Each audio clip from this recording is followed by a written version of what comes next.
صحابہ اکرام سے سجدوں کے درمیان رفع الیدین کرنا ثابت ہے، لہٰذا ہم اس کو جائز سمجھتے ہیں۔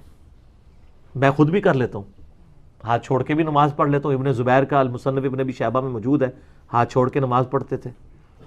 تو سجدوں کے رفع الیدین پہ جز جو رفع الیدین امام بخاری کی کتاب ہے، اور میں نے اپنے پمفلٹ پہ بھی اس کا ریفرنس لکھا ہے 105 نمبر، کہ انس ابن مالک دونوں سجدوں کے درمیان بھی رفع الیدین کرتے تھے۔ اگرچہ امام بخاری نے اس کے ساتھ لکھا ہے کہ اس سے زیادہ بہتر عمل وہ ہے جو نبی علیہ السلام سے مرفوعاً ثابت ہے۔ انہوں نے اس عمل کو غلط نہیں کہا، امام بخاری نے اس کو جائز سمجھا ہے، لیکن امام بخاری کا موقف یہ تھا کہ سجدوں میں رفع الیدین نہ کرنا بہتر ہے، سنت طریقہ وہ ہے۔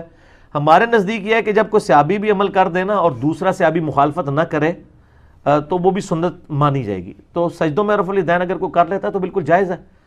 تو امام بخاری نے لکھا کہ سجدوں میں رفع الیدین انس بن مالک کرتے تھے، اور ساتھ انہوں نے لکھ دیا کہ اس سے بہتر یہ ہے کہ نہ کیا جائے، کیونکہ اکثر روایات نہ کرنے کی ہیں۔ اس سے امام بخاری نے کیا رزلٹ نکالا کہ یہ سجدوں کے درمیان کا رفع الیدین ہے۔ لیکن ہمارے اہل سنت نے مطلب نا یہ حدیث ہضم نہیں ہوتی تھی، تو انہوں نے اس حدیث کے ساتھ انجینئرنگ کرنی شروع کر دی، جس میں میرے استاد شیخ زبیر علی زئی صاحب رحمہ اللہ تعالی، اللہ ان کی یہ غلطی بھی معاف کرے، باقی غلطیاں بھی وہ بھی شامل ہیں۔ انہوں نے اس کے ساتھ فٹ نوٹ پتہ کیا لکھا کہ یہ سجدوں کے درمیان والا رفع الیدین نہیں ہے، بلکہ یہ 2 رکعتوں کے بعد والا رفع الیدین ہے۔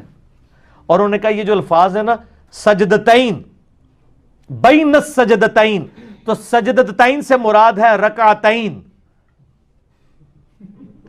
اچھا یہ بات ٹھیک ہے، سجدتین سے مراد رکعتین بھی ہو جاتا ہے، لیکن وہ اپنے اسلوب میں۔ وہ کیسے؟ امام ترمذی جو ابو حمید سعدی کی 10 صحابہ والی حدیث لے کے آئے نا، اس میں الفاظ ہیں کہ اذا قام من السجدتین، جب نبی صلی اللہ علیہ وآلہ وسلم سجدتین سے کھڑے ہوتے تھے، یعنی 2 رکعتیں پڑھ کے، تو تیسری رکعت کا آغاز بھی رفع الیدین سے کرتے تھے۔ تو وہ تو الفاظ ہے اذا قام من السجدتین، 2 سجدوں سے، سجدتین 2 رکعتوں سے، سجدہ کے بعد پھر امام ترمذی 7 کمنٹس کیے، یہاں سجدتین سے مراد رکعتین ہے۔ یہ عرب میں دونوں طرح یہ بولا جاتا ہے، لیکن سر امام بخاری نے یہ نہیں لکھا، انہوں نے لکھا ہے بین السجدتین، اذا قام من السجدتین نہیں ہے، اور بینا کہتے ہیں بٹوین۔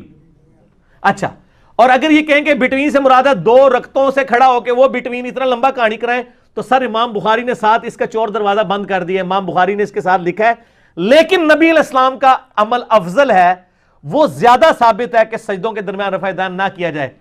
تو اگر آپ یہ مانیں گے تو پھر 2 رکعتوں کے بعد والا رفع الیدین بھی ختم ہو جائے گا، کیونکہ اگر آپ وہ سجدتین کو رکعتین مانیں گے، اور امام بخاری صحیح بخاری میں باقاعدہ باب باندھ رہے ہیں 2 رکعتوں سے کھڑے ہوتے وقت، جب کھڑے ہوں تو تیسری رکعت رفع الیدین سے شروع کرنا، تو کہانی جو ہے نا وہ پکڑی جاتی ہے۔ یہ کہانی تھی، لیکن شیخ زبیر صاحب کے شاگرد ہی ہیں ایک غلام مصطفیٰ ظہیر حافظہ اللہ تعالی من الجنۃ والناس، انہوں نے 2011 کی بات ہے، 10-11 کی، میں ان کو ایک دفعہ ملنے کے لیے گیا ان کے گھر۔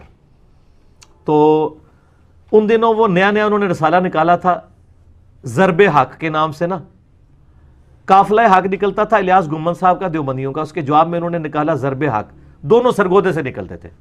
تو اس کا پہلا یا دوسرا رسالہ تھا، تو وہ پرنٹ ہوا ہوا نا ان کے سامنے پڑا ہوا، اور اس میں انہوں نے سجدوں کے درمیان رفع الیدین کے مسئلے کو انہوں نے ڈسکس کیا ہوا۔ تو بڑے پریشان بیٹھے ہوئے، تو میں نے کہا شیخ صاحب کیوں پریشان ہے؟ کہتے ہیں یار یہ مجھ سے ایک جملہ غلط لکھا گیا ہے اس میں، اب لیکن پرنٹ ہو چکا ہے۔ میں نے کہا کیا ہم نے یہ لکھ دیا اس میں کہ یہ حضرت انس بن مالک کا ذاتی عمل تھا؟ تو کہنے لگے یار یہ تو ہمیں نہیں لکھنا چاہیے، صحابہ سے اگر کوئی عمل ثابت ہو ہمیں ان کے ذاتی عمل کا مطلب ہے ہم ان کے عمل پہ نہیں چلیں گے، تو یہ سلف کا منہج نہیں ہے، صحابہ سے اگر کوئی چیز ثابت ہوتی ہے تو ہمیں یہ الفاظ نہیں لکھنے چاہیے تھے۔ اور میں اس میں ان کو سلام پیش کرتا ہوں، واقعی ہم بھی یہ کہتے ہیں، اکثر لوگ کہہ دیتے ہیں یہ صحابی کا عمل ہے، کون سا نبی علیہ السلام کا ہے، اس طرح مذاق نہیں ہونا۔ صحابہ اور اہل بیت ہی تو ذریعہ دین سمجھنے کا۔